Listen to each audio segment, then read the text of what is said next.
Hi everyone, Pauline here from Gitpod, and in today's video, we'll be talking about how Gitpod can work for open source projects and make the life of contributors easier by spinning up fresh cloud development environments for each task in seconds.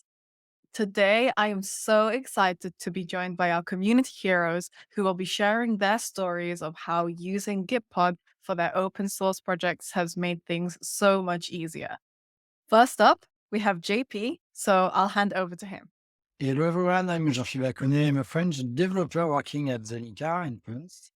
I'm active in community, like as you can see on my profile, and I have the chance to be one community Gitpod hero since more than 1 year.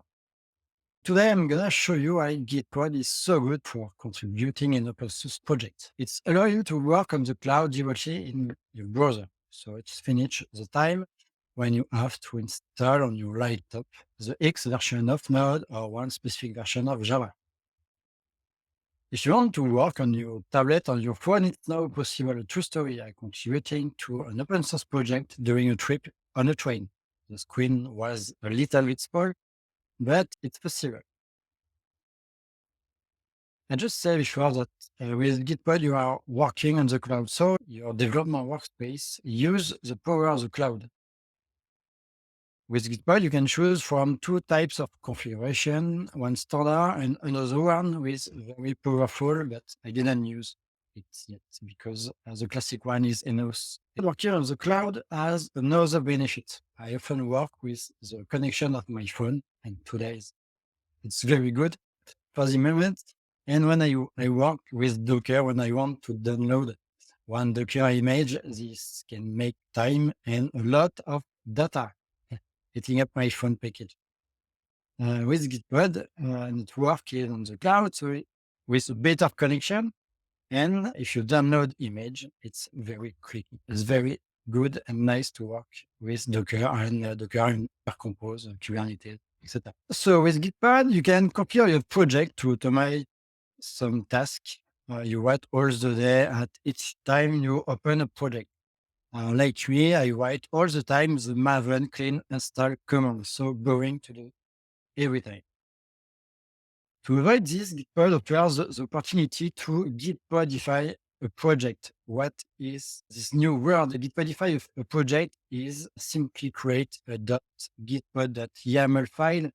With this file, you can configure your project and is using by all the people working on this project. When you welcome new people in your project, there are nothing to do. It's very important and everybody win some time. Let me show you how I do this. I'm gonna show you the Quarkus project. If you don't know, it's a famous and very good framework for Java.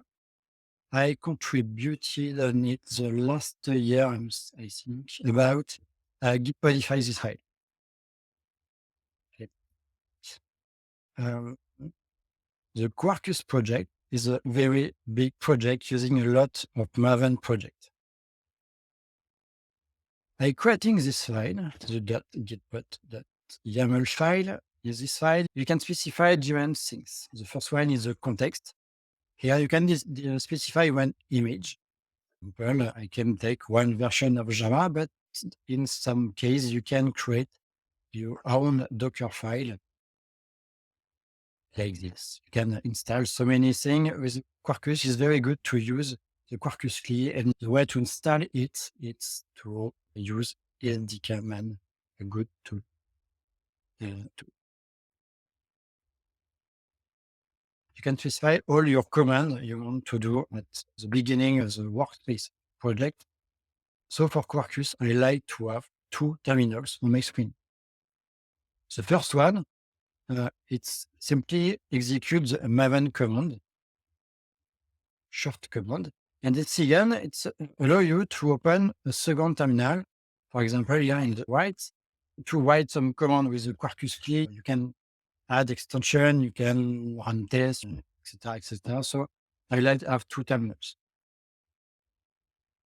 And we can see the extension file. I just open the project. You can see here the two configuration possible, the standard or the ledge.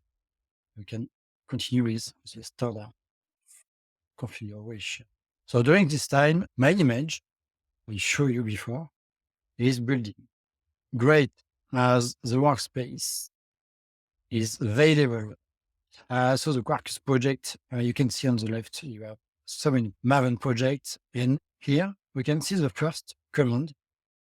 I write here, the Maven command is executing, and you can see the scanning project, install all dependencies, etc. You will see that this command takes so many time. On my laptop, a MacBook Pro, it takes so many time. My computer is starting coding. It's incredible. But it's normal. With Gitpod, my computer is very fine. While the action is making on the cloud. And in the other side, I have another terminal to make some action. I don't know which one, but was on this case. And the last part I want to show you is the extension.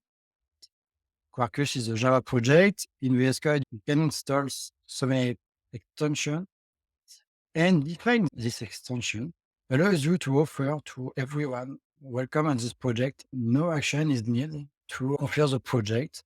If you imagine the RTFM manual, you can see all the action to do. You can't forget it with the Gitpod YAML file. In this demo, I show you Quarkus. Quarkus is a project containing only one language with here speak about Java. But if you imagine a project using so many languages, for example, Docker Compose with some images, you can configure all the tools you need. It's very great. And for an open source project, it's very good. You have nothing to install. Only follow the Gitpod files instruction, and your workspace is ready to use, to develop, to contribute to other things. I hope this little demo convinces you to Gitpodify a project. With Gitpod, you can forget the installation part and focus on the feature. Thank you very much. Thanks for tuning in, everyone. We're huge fans of open source at Gitpod, and that's why we also offer an open source plan for maintainers and contributors out there. To learn more, head over to gitpod.io/discover/open source. I've also dropped a link in the description for you to access. Let's keep the conversation going. Head over to our community Discord server at gitpod.io/chat. We'll see you there.